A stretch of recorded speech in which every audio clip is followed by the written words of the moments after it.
Vamos ler Mateus 5:33. Você que não tem Bíblia, acompanha comigo aqui no telão. Estou usando a NVT, nova versão transformadora da Bíblia Online. É uma versão mais clara, para que nenhuma palavra fique aí com ponta solta, com baixo entendimento. Vamos ler? Diz assim, 33 diante. Vocês também ouviram o que foi dito a seus antepassados. Não quebre seus juramentos. Cumpra os juramentos que fizer ao Senhor. Versículo 34. Eu, porém, lhes digo que não façam juramento algum.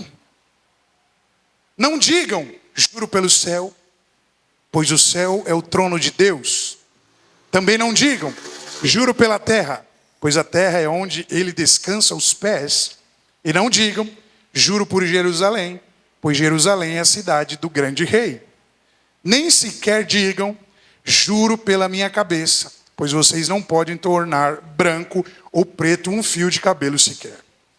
Quando disserem sim, seja de fato sim. Quando disserem não, seja de fato não. Qualquer coisa além disso vem do maligno. Eu te convido a orar nesse momento, antes de entrarmos na palavra. Feche os olhos. Senhor Jesus, aqui nós estamos diante da Tua palavra, diante desse tema, e eu sei, Pai, que a Sua palavra não volta vazia. Nós estamos aqui para aprender, nós estamos aqui para ser instruído naquilo que nós necessitamos ser. Eu sei que talvez o Senhor não nos revele uma palavra que queremos ouvir, mas o que importa é que o Senhor nos revele uma palavra que o Senhor queira que nós ouvimos. Nos direcione na Sua palavra. É isso que nós pedimos, em nome do Pai, do Filho e do Espírito Santo. Amém. Pois bem, Lucas, ou melhor dizendo, Mateus, com o sermão da montanha, vai marcar também o evangelho que escreve. E nós já fizemos uma introdução aqui, no começo dessa série, de quem era esse homem chamado Mateus. Mas esse é mais um tema de que ele escreve as palavras de Jesus. A gente sabe que Jesus, ele nunca escreveu nada. Era um simples carpinteiro.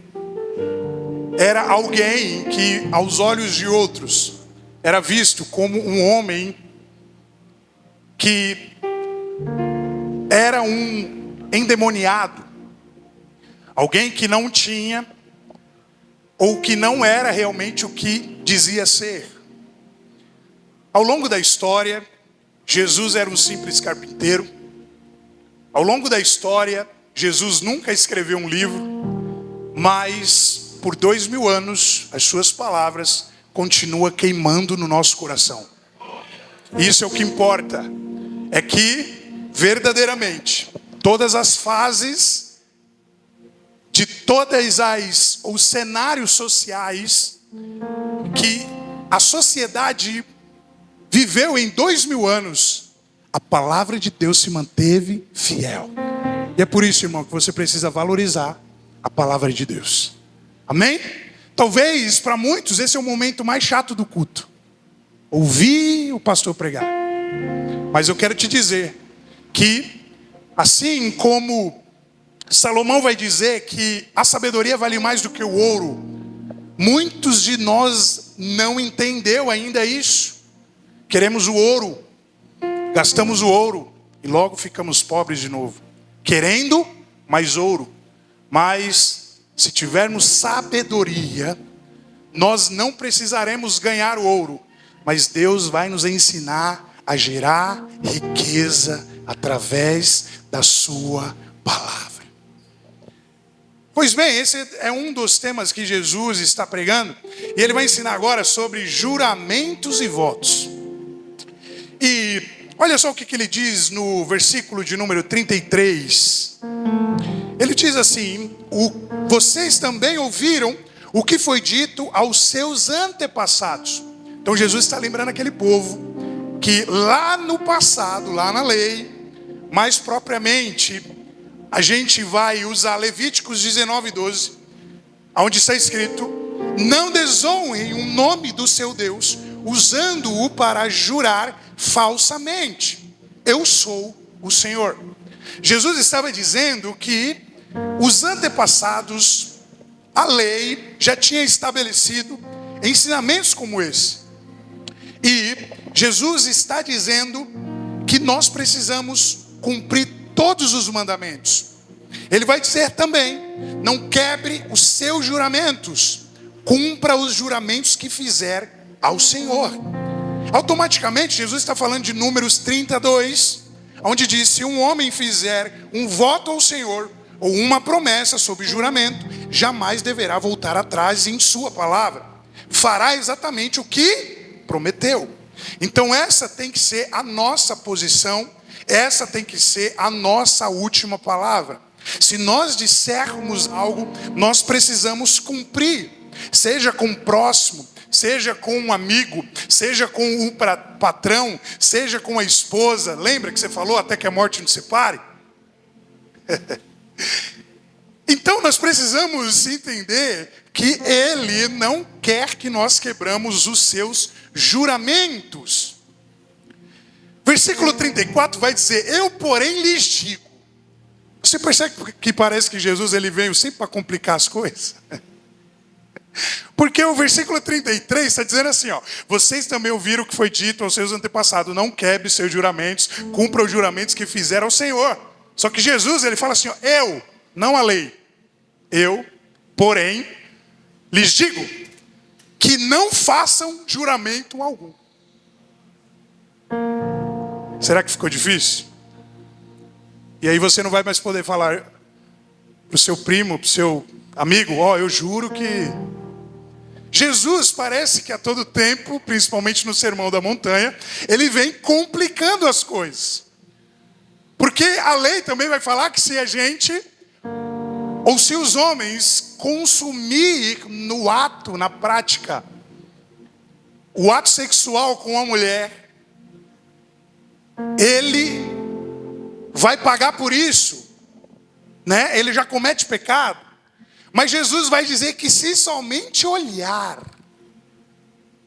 aí todo mundo está achando que é porque é graça, mas ó, agora está mais fácil. Eu quero te dizer que não é bem assim. Mas olha só o que Jesus vai dizer no verso 34. Eu porém lhes digo que não façam juramento algum. E aqui a gente vê que no Antigo Testamento também houve o estabelecimento da lei como padrão de vida para aquele povo. Porque primeiro o povo, Deus pega o povo e tira do Egito.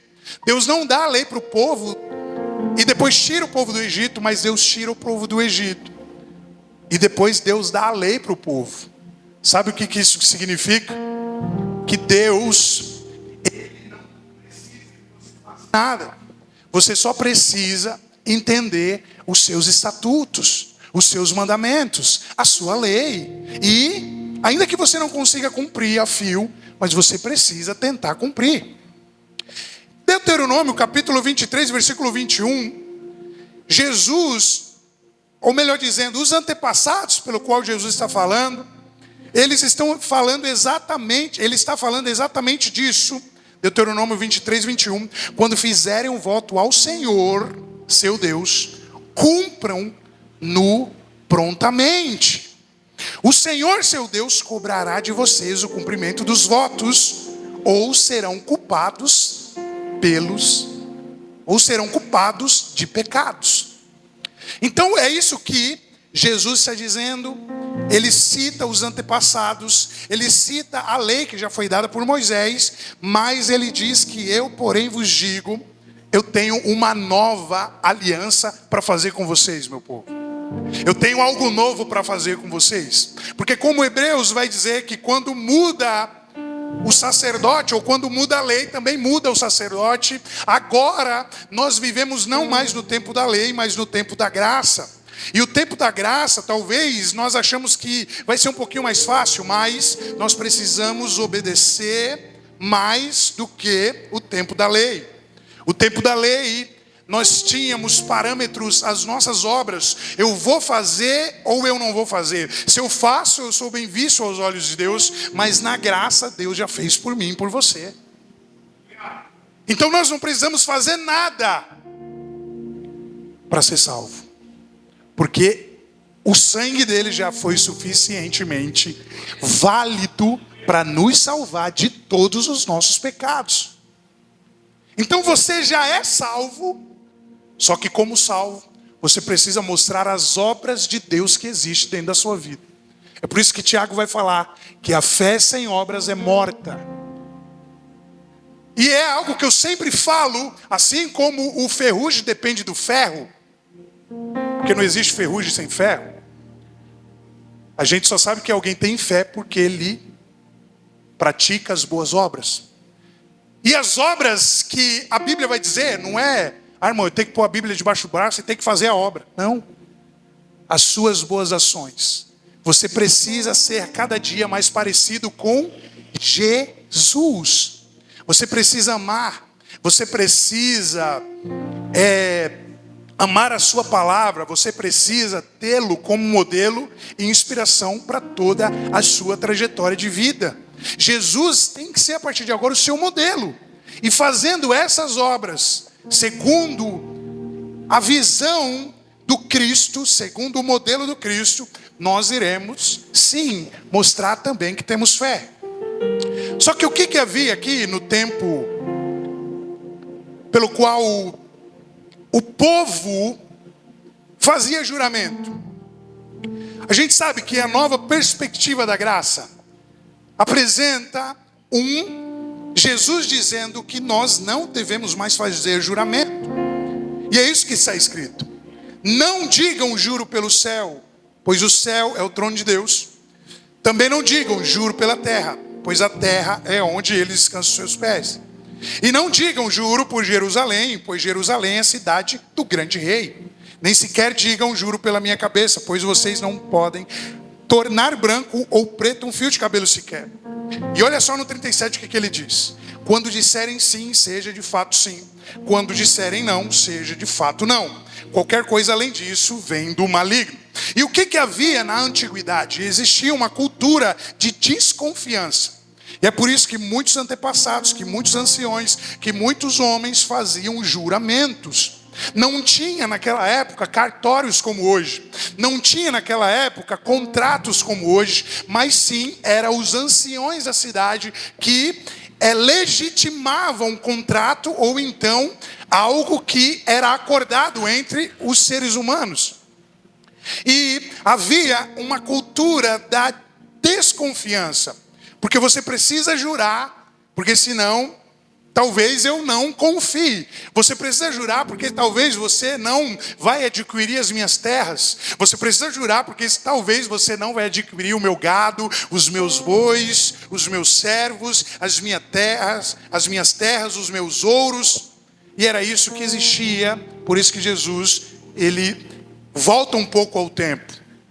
Havia uma necessidade de juramento no período pelo qual Jesus cita aqui. E o juramento era uma garantia. Se você jurar, só que não era simplesmente da boca para fora. Gênesis capítulo 24, versículo 2 e 3 vai dizer: certo dia Abraão disse ao seu servo mais antigo, o homem encarregado de sua casa, ele diz assim: faça um juramento colocando a mão debaixo da minha coxa. Jure pelo Senhor, o Deus dos céus e da terra, que não deixará meu filho se casar com uma das mulheres cananitas que aqui vivem. Então, esse era um tipo de juramento. Coloque a mão embaixo da coxa do homem pelo qual você quer jurar. E ali você fazia um juramento, confessava algo e dizia que era isso que ia acontecer. Você jurava dessa forma. Mas o próprio Deus, a gente vai ver que durante todo o percurso da tua palavra, ele também fez juramento. O juramento não era só uma prática entre os povos, mas o próprio Deus fez muitos juramentos, muitas promessas. E isso é o que importa. É porque ele faz juramento, só que ele não é com nós. Ele cumpre as suas promessas, ele cumpre o que ele fala. E nós precisamos ter Jesus como espelho na nossa vida. Não podemos ser ou se dizer cristãos e sair por aí fazendo juramento, ou dizer que somos e nunca somos nada. Dizer que fazemos, mas nunca fazemos nada. Jesus está dizendo: não faça juramento algum. Porque tudo que a gente estabelece como juramento, a gente coloca acima de Deus. Será que você entende isso? Se eu vou jurar por algo, quer dizer que eu estou estabelecendo que isso seja mais importante talvez que o próprio Deus. Se eu estou jurando para alguém sobre alguma situação, ou sobre uma pessoa, ou sobre a mãe, ou sobre o pai, eu sei que muitos aqui juram pela sogra, né? Quem já jurou pela sogra aqui? Misericórdia, levantaram a mão, gente. Vocês não têm vergonha mesmo. Meu Jesus. Só que você sabe que você vai mentir mesmo, né? E você jurou pela véia. Gente, ó, minha sogra, eu amo minha sogra, viu? Glória a Deus. Embora tem muitos que falam, eu amo minha sogra lá longe, né? Não. A gente precisa amar. Tá bom? Porque amar quem nos ama é fácil. Mas amar quem nos odeia é difícil.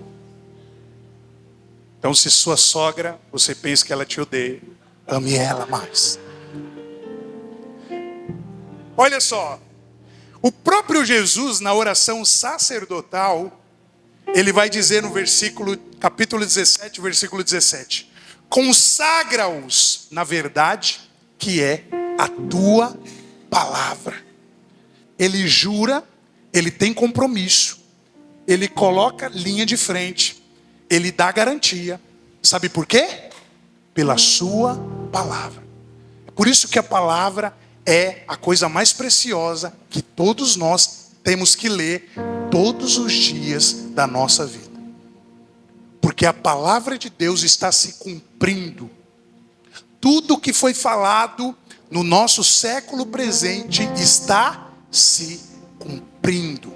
E ele tem compromisso com a sua palavra. Eu quero dizer, irmão, que quando eu escuto essas notícias do chip, disso, daquilo, sabe? Ao mesmo tempo me dá uma alegria, sabe? Será que você entende? Porque a palavra está se cumprindo e, graças a Deus, minha fé, ela é verdadeira.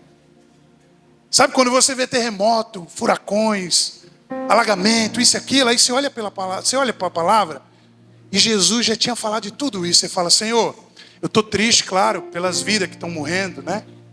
Por muitas coisas que têm acontecido no mundo, mas eu estou feliz, sabe por quê? Porque tua palavra é fiel e verdadeira, Senhor. Tua palavra está se cumprindo. E é isso que ele vai dizer aqui na oração sacerdotal, em João 17:17. Consagra o Senhor, consagra eles na verdade que é a tua palavra. Jesus também ele revela a sua fidelidade. Mateus 24:35, lá no final do sermão escatológico, ele vai dizer: passarás os céus e a terra, mas as minhas palavras não passarão.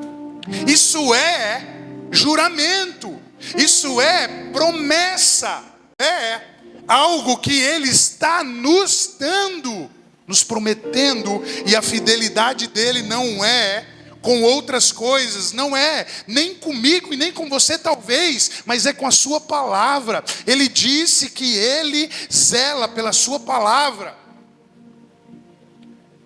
Jesus revela a sua fidelidade aqui em Mateus 24:35.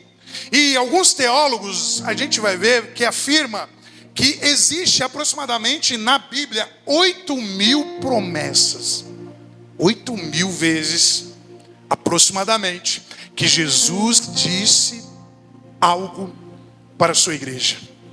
8.000 vezes que Deus disse algo em prol da sua igreja. E olha só o que Paulo vai dizer lá em 2 Coríntios, capítulo 1, versículo 18. O apóstolo Paulo diz assim: tão certo como Deus é fiel, nossa palavra a vocês não oscila entre sim e não. A palavra de Deus a vocês, Paulo está dizendo, a nós, não oscila entre sim e não. Pois Jesus Cristo, Filho de Deus, não oscila entre sim e não. Foi a respeito dele que Silas, Timóteo e eu lhes falamos. E sendo ele o sim definitivo, ele sempre faz o que diz. Ele sempre faz o que diz. Ele sempre faz o que diz. Então eu não sei se Deus ele te fez uma promessa há 10 anos atrás, há 20 anos atrás, há não sei quantos anos atrás. Saiba que se você crer, porque a palavra dele é verdadeira, a palavra dele é fiel, e a sua palavra não volta vazia, você vai viver isso que ele disse. Porque ele é fiel à sua palavra. Ele é fiel e a sua palavra não falha. A questão é que nós queremos que a palavra de Deus se cumpra no nosso tempo. Mas não é como nós queremos. Primeira coisa, porque Deus ele quer se mostrar que ele é autoridade acima de todas as coisas. Se as coisas fossem no nosso tempo, no tempo que nós bem entendesse, Deus estaria submetido a nós, não é verdade? Agora, como que pode o Criador se submeter à criatura? Pode a criatura ensinar algo para o Criador? De maneira nenhuma, mas saiba que a sua palavra é fiel e o compromisso de Deus é com a sua palavra.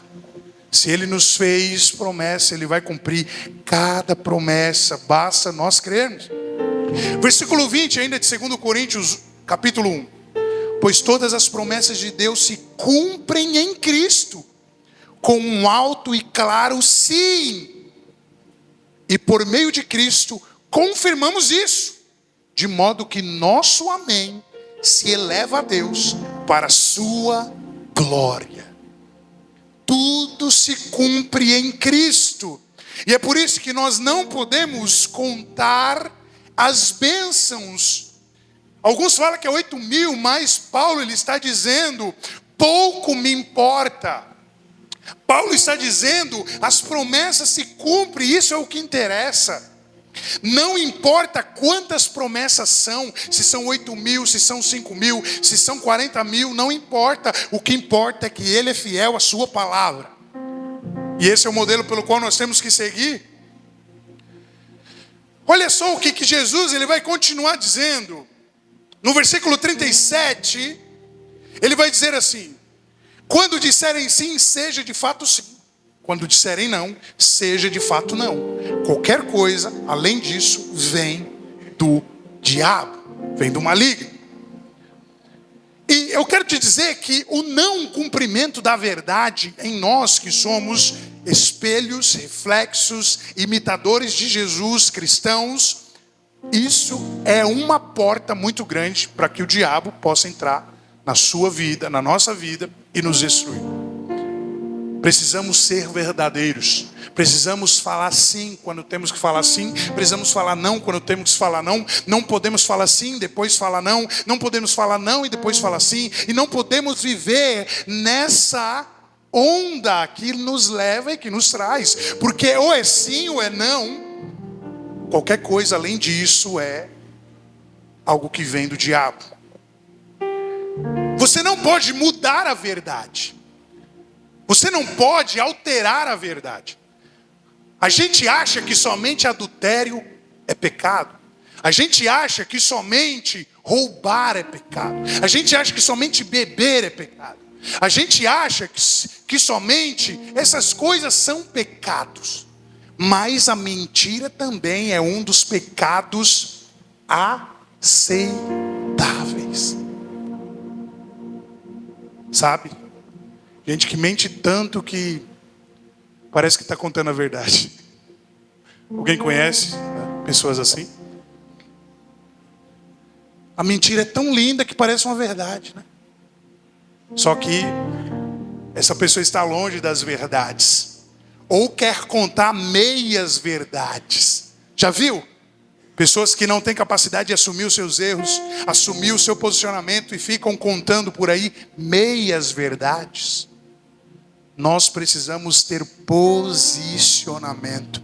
João capítulo 8, versículo 44, vai dizer o seguinte: pois são filhos de seu pai. Jesus está dirigindo essa palavra aos opressores, aqueles que estavam vindo em oposição a ele. E ele diz o seguinte: pois são filhos de seus pais, o diabo, e gostam de fazer as coisas perversas que ele deseja. Ele foi assassino desde o princípio, sempre odiou a verdade, pois não há verdade alguma nele. Quando ele mente, age de acordo com o seu caráter, pois é mentiroso e pai da mentira. Ele age de acordo com o seu caráter. Sabe o que isso quer dizer? Que nem se o diabo quiser contar a verdade, ele consegue. Nem se ele quiser contar a verdade, ele consegue. Porque isso não faz parte do caráter dele. E olha só que forte. Ele é o pai da mentira. É ele quem diz sim, daqui a pouco diz não. É ele que promete e não cumpre. É ele que faz juramentos só simplesmente para ver a desgraça e a ruína do outro. É ele que compra já na intenção de não pagar. É ele que faz todas essas patifarias. E nós não podemos ser filhos do diabo, porque nós somos filhos de Deus. O Pai é o nosso papai e o diabo não é o nosso pai. Ele não é o nosso Deus. Não tente mudar a verdade, igreja.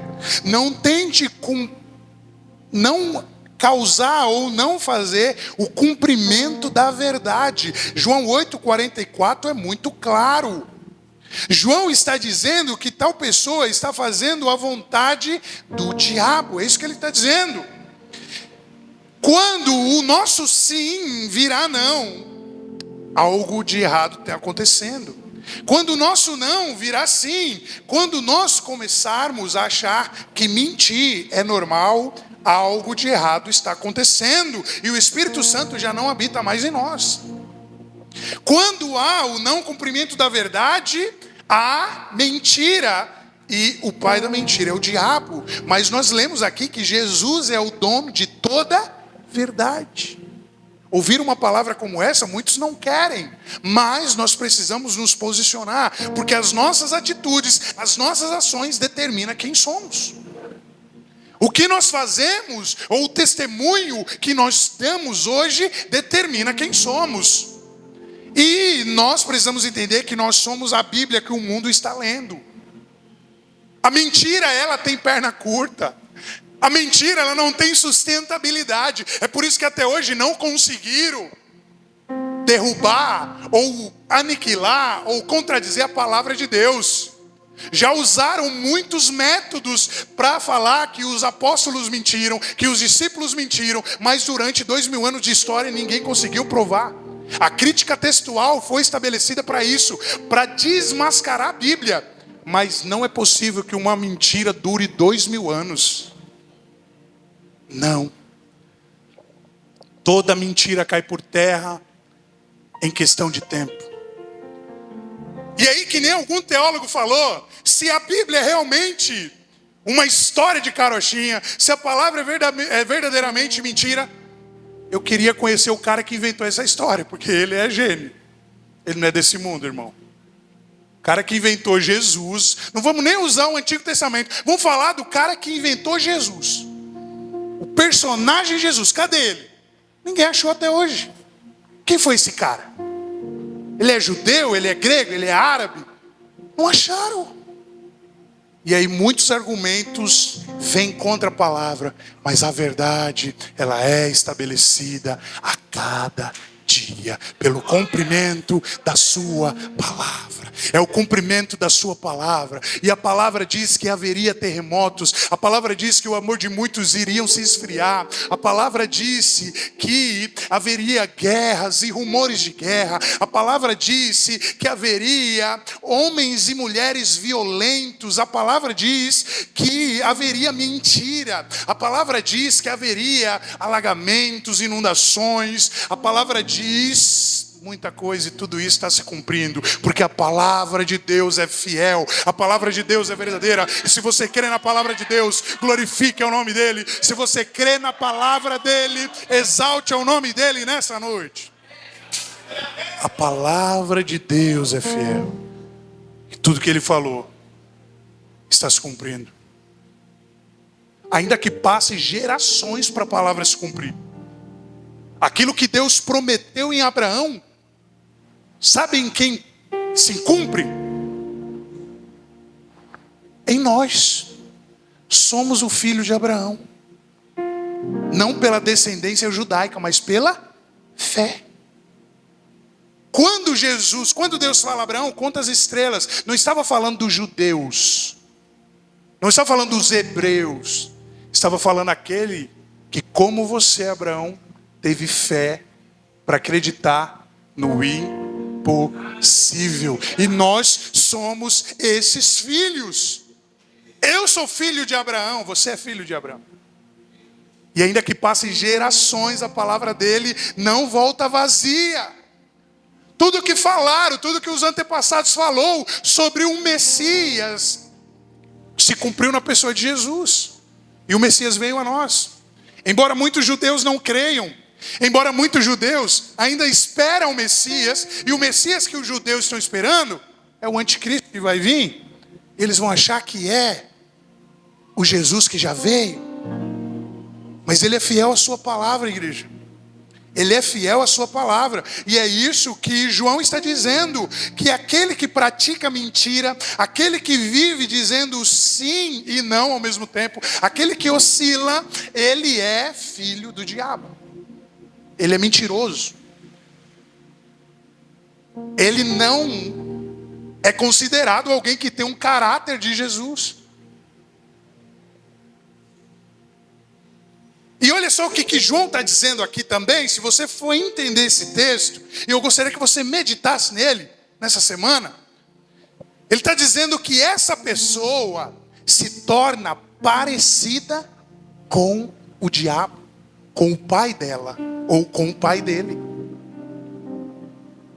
Assim como se nós carregarmos uma vida de verdade, assim como se nós conquistarmos uma vida de verdades, nós iremos nos parecer com Jesus. Assim, quem carrega uma vida de mentiras parece com o diabo. E é por isso que sua vida é um inferno, porque vive mentindo, vive fofocando, vive criando contenda, vive prometendo e nada se cumpre. E o pior também é quando faz a promessa para Deus e não cumpre. E quantas pessoas já prometeram muitas coisas para Deus, mas não cumpriu até hoje. E foi o que nós lemos aqui, Deuteronômio 23, 21. Quando fizerem um voto ao Senhor, seu Deus, cumpram-no prontamente. Ou seja, não tarde em cumprir. O Senhor, seu Deus, cobrará de você o cumprimento dos votos, ou serão culpados pelos pecados. E tem muita gente que carrega coisa na sua vida de votos que fez lá atrás e até hoje não cumpriu. Traumas, sabe? Pessoas vivem perturbadas, pessoas vivem em uma situação que não progride. Parece que anda, mas não sai do lugar, não consegue se relacionar. São feridas, traumas, votos que você fez e não cumpriu. Ah, Senhor, se o Senhor me der um emprego, eu vou fazer um voto aqui. Aí acorda de manhã, eu vou ser crente, aí faz o voto. Naquela emoção. Aí quando Deus abre a porta, uma mega porta, aí nunca mais quer servir o Senhor. Essa é uma das coisas. Nós precisamos rever tudo isso. Você precisa fazer uma autoanálise da sua vida. Eu preciso fazer uma autoanálise da minha vida e entender o porquê que muitas coisas não prosperam na nossa vida. Às vezes é votos que fizemos a Deus. Às vezes é falta de perdão no passado que nós deixamos de perdoar. Também é uma das coisas que a psicologia vai dizer que impede do nosso progresso. Então você precisa pedir perdão. Não sei por que Deus está me falando para falar isso aqui para vocês. O tema nem é sobre perdão, mas perdoe. O que ficou para trás, perdoe. Perdoe seu pai, sua mãe, seu irmão, seu cunhado, não sei o que, mas você precisa perdoar para que você seja liberto. Quem precisa ser medicado é o doente. Então você está doente, você precisa de remédio, você precisa pedir perdão, você precisa cumprir o voto que você fez com Ele. Você precisa ser fiel, porque senão os pecados, eles vão te perseguir. As tentações, as provações, as provas, as lutas vão te perseguir. E mentira é mentira, é isso que a gente vai ver na palavra, mediante João 8,44, e verdade é verdade. Sabia que não ia dar tempo, tá vendo? Já foi meia hora.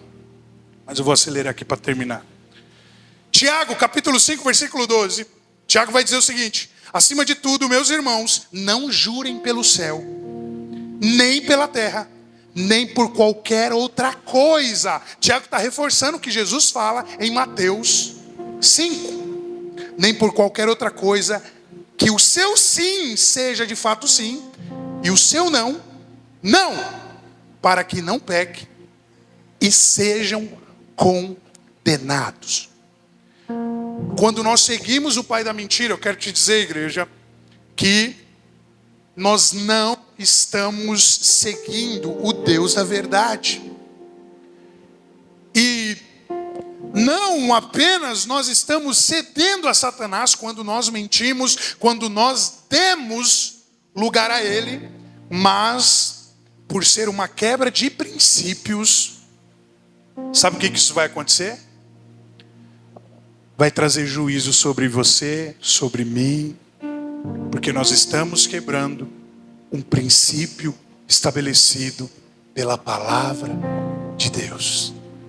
É por isso que nós precisamos, sim, entender que se prometemos, temos que cumprir. Que não podemos carregar uma vida de mentira, porque a mentira e a verdade são totalmente opostas. Isso é muito sério. Quando seguimos o pai da mentira e não seguimos o Deus da verdade, eu quero repetir para você, nós não apenas estamos cedendo a Satanás, mas por ser uma quebra de princípios, vai trazer juízo sobre nós. E você também precisa vigiar para que você não caia em uma palavra, que se eu não me engano é uma palavra grega, chamada hipocrisia. E a definição melhor para essa palavra é quando alguém finge ser o que não é. Quando alguém finge ter o que não tem. Quando alguém finge fazer o que não sabe. Quando alguém carrega uma máscara da mentira na sua vida. Você acabou de assistir um vídeo e eu já quero que você compartilhe esse vídeo, deixe o seu like, ative as notificações para quando nós postarmos novos vídeos aqui no nosso canal, o YouTube ele possa te notificar. Que Deus abençoe sua vida, obrigado por assistir esse vídeo, até a próxima, que Deus te abençoe, um forte abraço, valeu!